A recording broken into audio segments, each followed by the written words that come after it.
told your friend you're not okay? And tell me what's wrong and why you never said you felt that way.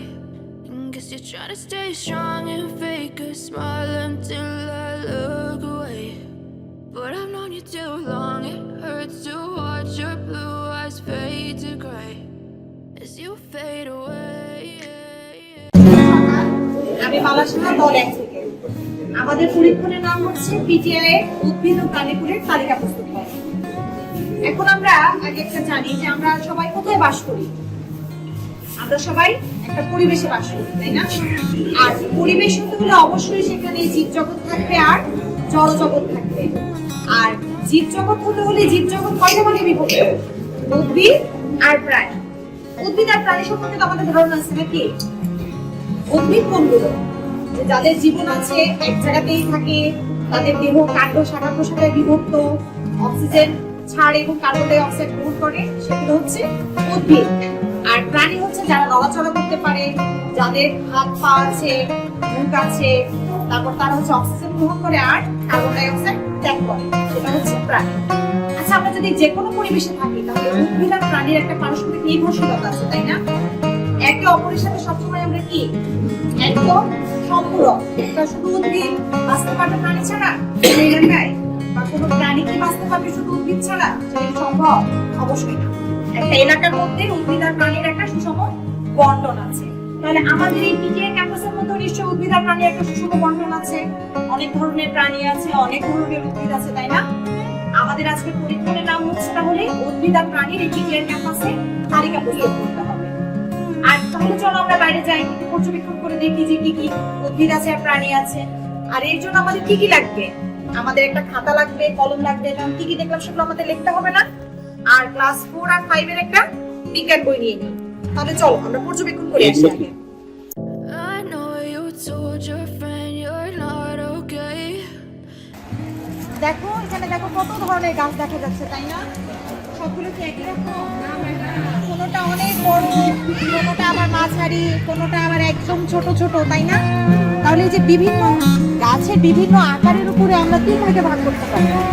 এই যে বড় বড় গাছগুলো দেখছো, এই যে কাণ্ডগুলো দেখতেছো মোটা, একদম শক্ত, এই কাণ্ড দিয়ে কি হয় বলো তো? আসবাবপত্র হয়, আবার অনেকে রান্না করে, রান্নার কাজে ব্যবহার হয়। তাহলে এগুলো এক ধরনের গাছ, তাই না? আর এই যে এই গাছগুলো দেখো একটু ঝোপের মতো, এগুলোর কাণ্ড দিয়ে কি আমাদের আসবাবপত্র হবে? এগুলো একটু অন্যরকম, তাই না? আর এই যে পাতাবাহার গাছটা দেখতেছো, এটা একটু অন্যরকম, তাই না? এটা অনেক বড়ও না, আবার এগুলোর মতো এত ছোট, এত নরমও না, তাই না? তাহলে এই 3 ভাগের উপর ভাগ করে আমরা নিচে আমি গাছ দেখতে পাচ্ছি। হ্যাঁ, নিচে দেখো একদম মাটির সাথে মেশানো ছোট গাছ, যেগুলো হাত দিয়ে কি টান দিয়ে টান দিলে উঠে আসতেছে, তাই না? তাহলে এই গাছের আকারের উপরে আমরা 3 ভাগে ভাগ করতে পারি। যেগুলো বড় বড় গাছ, এগুলো শিকড় কিন্তু অনেক নিচ পর্যন্ত, এগুলো হচ্ছে বৃক্ষ জাতীয় উদ্ভিদ। আর যেগুলো যে মাঝারি ধরনের, বেশি বড়ও না ছোটও না, শিকড় আছে কিন্তু খুব বেশি দূর যায় না, সেগুলো হচ্ছে গুল্ম জাতীয় উদ্ভিদ। আর এই যেখানে নিচে দেখা যাচ্ছে যে ছোট ছোট গাছ, ঢেঁকি শাক, ঘাস, এই যেখানে ঢেঁকি শাক, যেগুলো ঘাস, যেগুলো হাত দিলে উঠে আসবে, কাণ্ড ফাঁপা রসালো, এগুলো হচ্ছে বিরুৎ জাতীয় উদ্ভিদ। এখন একটু দেখে বলো তো এখানে বৃক্ষ জাতীয় গাছ কি কি দেখতে পাচ্ছ? আম গাছ, কাঁঠাল গাছ, আর এটা আকাশমণি গাছ, দেবদারু গাছ, অর্জুন গাছ। হ্যাঁ, তোমরা তো অনেক বলতে পারছো। এবার একটু বলো তো গুল্ম জাতীয় গাছ কি কি দেখতে পাচ্ছ? পাতাবাহার দেখতে পাচ্ছ, ওই যে রঙ্গন গাছ দেখা যাচ্ছে, জবা গাছ দেখা যাচ্ছে। বেশিরভাগ ফুল গাছই আমাদের গুল্ম জাতীয়, নয়তো বিরুৎ জাতীয়। বৃক্ষ জাতীয় ফুল গাছ খুব কম। আর একদম বিরুৎ জাতীয় গাছ কি কি দেখতে পাচ্ছ বলো তো? ঘাস দেখতে পাচ্ছি, ঘাস দেখতে পাচ্ছ, ঢেঁকি শাক দেখতে পাচ্ছ। তোমরা তো বুঝে গেছো, 3টা শ্রেণী বিভাগ বুঝে গেছো না? এবার আমরা একটু প্রাণী সম্পর্কে বলি। হ্যাঁ, পিটিআই দেখো অনেক প্রাণীও তো দেখা যাচ্ছে, তাই না? যে আমরা কি? আমরা প্রাণী। আমরা কেমন ধরনের প্রাণী? মেরুদণ্ডী প্রাণী। আর অমেরুদণ্ডী প্রাণী বললে আমরা আগেই জানি যে সকল প্রাণীর কি নাই, মেরুদণ্ড নাই, কঙ্কাল নাই। এ ধরনের প্রাণী যেতে নাই, তো একটা দেখতে পাইছো মশা, মাছ, মশা, মাছ, কেঁচো, প্রজাপতি, প্রজাপতি, এগুলো কি অমেরুদণ্ডী।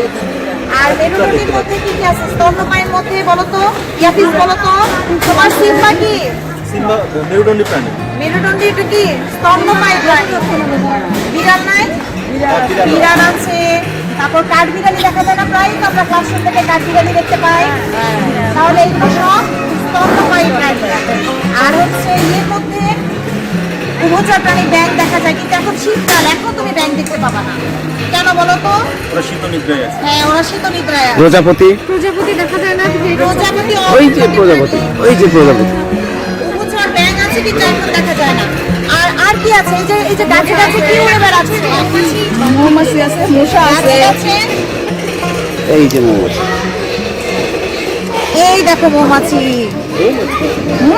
এই যে মশা, মশা। আর গাছে গাছে কি দেখতে পাচ্ছ?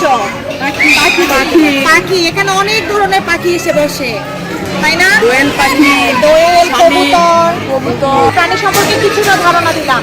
তোমাদের কালকের কাজ থাকবে তোমার বিদ্যালয়ের আশেপাশে প্রজাপতি। প্রাণীর তালিকা প্রস্তুত করো।